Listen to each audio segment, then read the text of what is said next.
Hey, what's up, everybody? Welcome to the show. Yet another episode of Crushing Fantasy Football. I am Bryce Lockridge, your host of the show.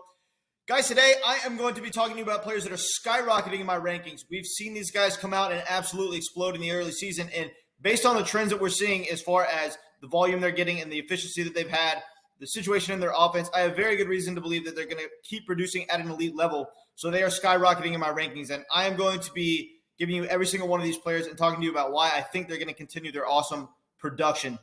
So I'm going to start with the first player on my list, and that is Jalen Hurts. Now, this is a guy who has come out and had 28 rushing attempts in the first two games. That's absolutely ridiculous from the quarterback position. Now, he only has one passing touchdown, but it just goes to show that quarterbacks that offer you elite rushing upside can have not dominant passing numbers and still produce awesome numbers for fantasy. This guy has 3 rushing touchdowns through 2 games. It's been very impressive to watch what he can do. Whenever the play collapses, he's always a candidate to make an awesome play with his legs and single-handedly win you a week in fantasy due to possessing elite rushing upside. On top of this, he's got 2 very good wide receivers to throw the ball to in A.J. Brown and Devontae Smith. So you got to figure that only 1 passing touchdown through 2 games is a little fluky. So you got to figure that the passing touchdown totals are going to go up. Now, will the rushing totals continue to be this way? Will he rush for, 13, 14 attempts a game and 100-plus rushing yards? No, I don't think that's sustainable from a season-long standpoint, but it's not impossible to think that, he can run the ball 10-plus times a game on average. I mean, this guy can literally average 10 rushing attempts a game. He's going to have games where he throws for 300 yards because he has plenty of passing weapons. It looks like in the early season, the overall efficiency of the Eagles' offense is good. This looks like they're going to be a very good football team. I love the outlook for Jalen Hurts this year. Next player on my list is going to be Amon-Ra St. Brown. Now, this guy saw 12 targets in week 1, 12 targets in week 2. He had over 100 receiving yards in week 2, and he even ran the ball twice for 68 yards. So we're talking about a guy who is going to possess awesome PPR upside. It looks like he has clearly replaced T.J. Hockenson as the stud pass catcher in this offense. I was saying over the offseason that I thought Amon-Ra St. Brown would lose a little bit of target share to, T.J. Hockenson and, a heavy pass catching back in DeAndre Swift. It looks like this is absolutely not going to happen. Amon-Ra St. Brown is going to be targeted heavily in this offense. This offense has actually shown to be a very good surprise so far. They're putting a lot of points on the board. So he has tremendous touchdown scoring upside. He has tremendous PPR upside because it looks like he's going to be an absolute target hog and receive 10-plus targets in most weeks. This guy is absolutely going to explode this year, guys. Amon-Ra St. Brown is a league-winning player. He's skyrocketing in my rankings. Next player on my list is going to be Michael Thomas. Now, this is a guy who has 3 touchdowns through 2 weeks. It's very good to see him get heavily targeted in the red zone. Don't let this last game fool you guys. The Saints are still going to be very good at putting points on the board this year. We've got a stud running back in Alvin Kamara. We've got a gunslinger in Jameis Winston that's not afraid to, pass the ball downfield. So, I love the upside for this offense. I think that Chris Olave is going to break out. I mean, he almost had a few huge plays with Jameis Winston in this past game. They just missed connecting on a few deep routes. And in a lot of weeks, those are going to be big play touchdowns. So I love the overall efficiency for this offense. This gives Michael Thomas tremendous touchdown scoring upside. It looks like he's kind of returning to the old Michael Thomas form. Now, will he be as good as he was in his super dominant fantasy days?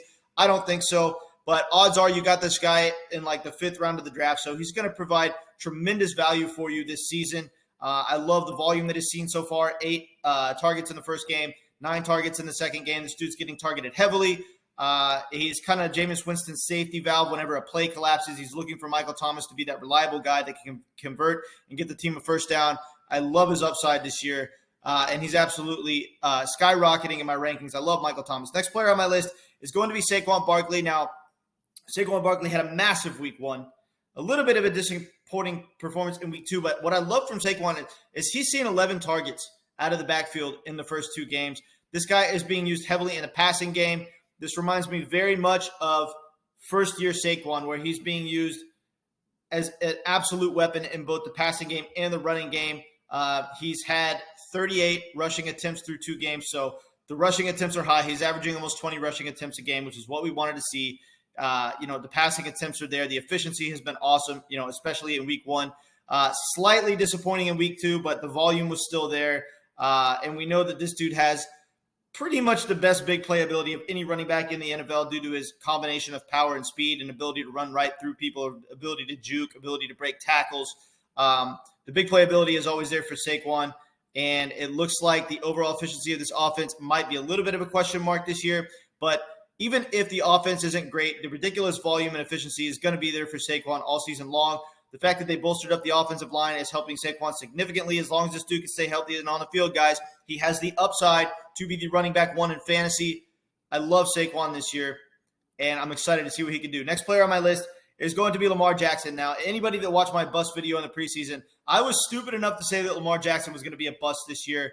I was thinking that, hey, he doesn't have enough passing weapons. Is Rashad Bateman a true wide receiver one?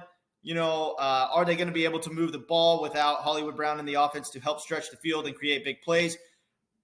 I was very wrong on this. I'm going to go ahead and take my L here. Lamar Jackson, I underestimated his ability to really single-handedly create offensive opportunities and scoring for his offense. There's a few quarterbacks in the league where it just doesn't matter who their other players are. Guys like Aaron Rodgers, Tom Brady, Lamar Jackson, Patrick Mahomes, Justin Herbert. These are quarterbacks that it really doesn't matter who's on their team. They are going to produce awesome numbers for their offense either way, because quarterback is it's the most important position on the field. And Lamar Jackson is going to produce efficient numbers for his offense no matter who his offensive weapons are. Rashad Bateman has had a really good start to the season, though, as well. So it looks like, he's going to help the overall efficiency of the offense. He might have the potential to actually be a true wide receiver one in this offense.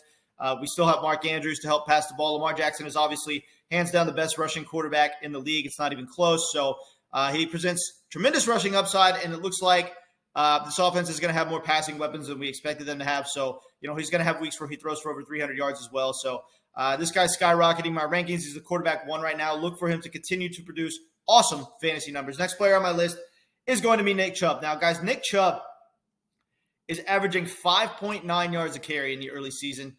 We know that this is quite possibly the best pure runner in the entire NFL. He's running behind an incredible offensive line. The efficiency numbers are awesome.